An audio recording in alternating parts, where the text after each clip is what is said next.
আর সুন্দর ক্যাম্পাস বলতে আমরা তখনই বুঝি যখন আমাদের ক্যাম্পাসটা পড়াশোনার উপযোগী থাকবে, ক্লিন থাকবে। ভাই আপনার নাম আর পরিচয়টা? আমার নাম মেহেদি হাসান, আমি ঢাকা বিশ্ববিদ্যালয়ের শহীদ ছাত্র রেলফল ছাত্রদলের যুগ্ম সাধারণ সম্পাদক।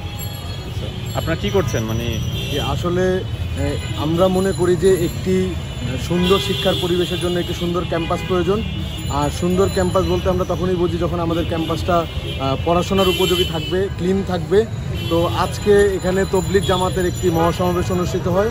সেই মহাসমাবেশে মোটামুটি একটা বিপুল পরিমাণ জনসমাগম হয়, যারা সোহরাওয়ার্দী উদ্যানেও প্রোগ্রাম কর্মসূচি পালন করলেও তাদের একটি বৃহৎ অংশ ঢাকা বিশ্ববিদ্যালয়ে চলে আসে। ঢাকা বিশ্ববিদ্যালয়ে তারা খাওয়া দাওয়া করে এবং বিচরণ করে, যার ফলে ঢাকা বিশ্ববিদ্যালয়ে একটি নোংরা পরিবেশের সৃষ্টি হয়।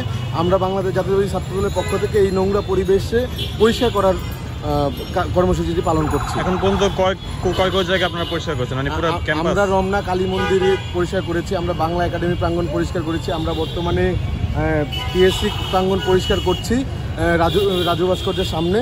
এর পরবর্তীতে আমরা যাব হচ্ছে রোকেয়া হল এবং শামসুন নাহার হলের ওইখানেও আমরা গিয়ে পরিবেশ পরিষ্কার করবো আর কি।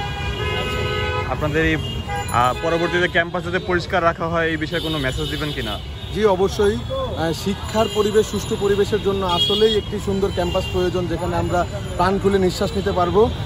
এর পরবর্তীতে আমরা এই আজকে কর্মসূচি পালন করলাম, এর পরবর্তীতে আমরা বিশ্ববিদ্যালয় প্রশাসনের কাছে একটি স্মারকলিপি দিব অথবা তাদের সাথে কথা বলবো, যেন পরবর্তীতে কোনো কর্মসূচি হলে সোহরাওয়ার্দী উদ্যানে জাতীয় পর্যায়ে যেন ঢাকা বিশ্ববিদ্যালয় ক্যাম্পাসের পরিবেশটা সুন্দর এবং নিরপেক্ষ থাকে এবং সুন্দর পরিবেশ বজায় থাকে।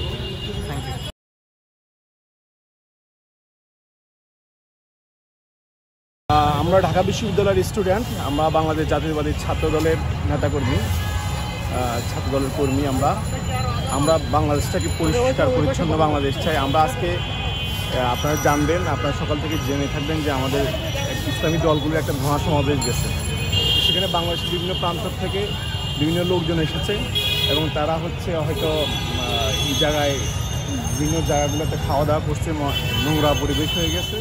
তা আমরা সেই নোংরা পরিবেশটাকে, আমাদের ক্যাম্পাস যেহেতু, আমরা জাতীয়তাবাদী ছাত্রদলের পক্ষ থেকে আমরা এই পুরো ক্যাম্পাসটাকে ক্লিন করার, মানে যেসব জায়গাগুলো নোংরা হয়ে আছে সেগুলো ক্লিন করার চেষ্টা করছি এবং আমরা আশা করছি মোটামুটি আমরা ক্লিন করে ফেলছি। আর যেসব জায়গাগুলোতে এখনো ময়লা পড়ে আসে আমরা সেগুলো ক্লিন করব। ভাই, ক্যাম্পাস যাতে পরিষ্কার পরিচ্ছন্ন থাকে এই বিষয়ে কি বিশ্ববিদ্যালয়ের প্রশাসনকে কিছু বলবেন কিনা? আমরা ঢাকা বিশ্ববিদ্যালয়ের ক্যাম্পাস সবসময় চাই পরিষ্কার এবং নিট অ্যান্ড ক্লিন পরিষ্কার ক্যাম্পাস থাকুক, যেখানে ছেলেমেয়েরা দেখলেই হচ্ছে যে মানে প্রাণবন্ত একটা ক্যাম্পাস পায়, ক্লিন ক্যাম্পাস পায়। যেন আপনারা জানেন যে প্রতি বছরে ডেঙ্গু একটা বিশাল প্রভাব ফেলে। আমাদের ডেঙ্গুর কারণে আমাদের বিভিন্ন ছাত্র, বাংলাদেশের বিভিন্ন নাগরিক অসুস্থ হয়ে পড়ে এবং অনেকে মারা যায়। আপনারা দেখবেন যে প্রতি বছর ডেঙ্গু আক্রান্ত হয়ে মারা যায়, যেটার কারণে এটা হচ্ছে ডেঙ্গুটা হয় বেসিক্যালি নোংরা পরিবেশ থেকে মশা জন্মায়, সেই মশা থেকে কারণেই হচ্ছে ডেঙ্গুটা হয়।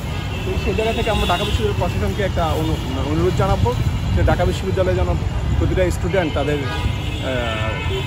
স্বাস্থ্যগতভাবে সুরক্ষিত রাখা যায়, সেই জায়গা থেকে যেন ঢাকা বিশ্ববিদ্যালয়ের প্রশাসন কনসার্ন থাকে।